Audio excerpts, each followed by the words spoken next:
Hey all, welcome to Sensory Exploration. For the next 4 weeks, we will be exploring different senses and activities that stimulate those senses.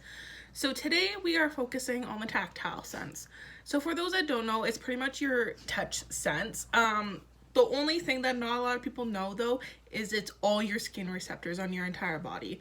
So those skin receptors tell you light touch, hard touch, hot, cold, vibrations, different textures, if you're feeling pain, all of those kind of things. So the activity that I have found today will help stimulate our skin receptors to acknowledge different textures. So as you can see here, I have a bowl of rice, and in this rice I have multiple different little objects in it. So I have some paper clips. I'll just put this up so you guys can see it. I also have some little beads. So I don't know if you guys can quite see it. I have little beads here. I have some almonds. What else do we have in here? We have some pennies. And we have some feathers. So what you do with this activity, so if the child is really young, you don't have to blindfold them. They can just look in the bin and try to sort the objects they find based on texture. But if you're doing this a little older, and I've done this already and tested it out, it is a little hard. It does take practice. But what you're going to do is you're just going to close your eyes. I'm not going to close my eyes right now just because I am recording the video. And you're just going to feel in it, and you're going to try and pick out things. So I just picked out a paper clip. So once you've found all your things in the bin, and here's an almond, you're going to try and, when still blindfolded, you're going to try and sort those objects. So I have 2 paper clips right now. So if I was blindfolded and all of these were on the table, I want to try and sort them based on the texture. So I'm just going to feel them, and I have 2 almonds, so those would be together in the texture bin.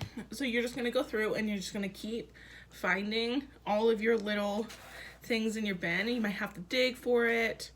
And here's another almond. So you can just go through and dig like that. So you can really put anything in the bin. I did a whole bunch of different things in the bin just to help do the different textures. I know paper clips are super popular in rice bins. Even the smaller paper clips. I only have big paper clips around my house, so that's why I use the big paper clips. Beads work great. I only had like the itty bitty tiny beads. You can even do bigger beads.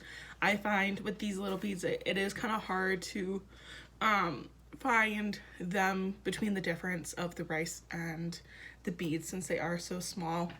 The feathers are a really good touch. I've never done feathers before until I did this rice bin. I found it's really good because it's a totally different texture, but it's also so light. So you're not just putting your hand in and trying to find like those almonds and those pennies.